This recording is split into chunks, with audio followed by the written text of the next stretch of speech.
manolotra ny aramba mipitsikina ho antsika manaraka ny météo amin'izao talata fadimy ambin'ny folo ny volana Mai valo ambin'ny folo sy roa arivo izao efa miditra tsikelikely any anatin'ny ririnina isika miala tsikelikely amin'ny fararano zany ny fararano moa dia fotoana fohy izay ialantsika avy amin'ny vanim-potoanan'ny fahavaratra sy mampiditra antsika tsikelikely amin'ny vanim-potoanan'ny ririnina tsara ny mampafantatra antsika fa mandritra ny fararano miovaova be mihitsy ny toetry ny andro ary ny ririnina amin'ity valo ambin'ny folo sy roa arivo ity dia mafana kokoa mihoatra n'ilay mahazatra iny mahatsiaro mangatsika ihany tsika satria ririnina fa mafana kokoa zany raha oharina amin'ilay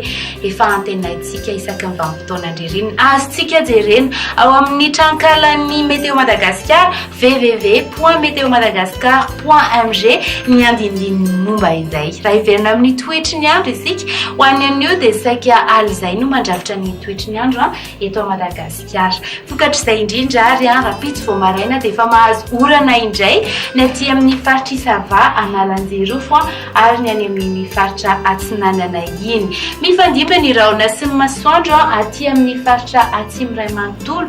rehefa mahazo andian-javona kely vao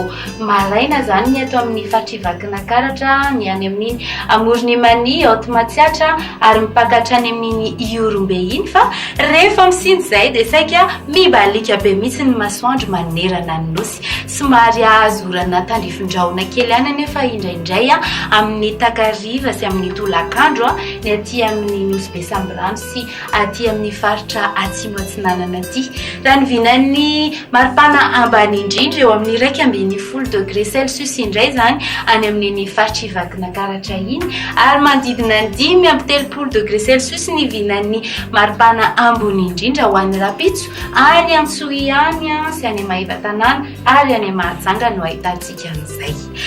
amaranantsika azy ary ho an'ireto firenena vitsivitsy ivelan'ny Madagasikara ireto sy ny nosy manodidina antsika ny any Paris sy any Bangkok dia manorana ny andro mifandimby ny rahona sy ny masoandro ny any Milan sy Johannesburg anorana tandrifindraona ny Nairobi, Maurice ary ny any Seychelles dia mahazorana raikotroka ny any Comore any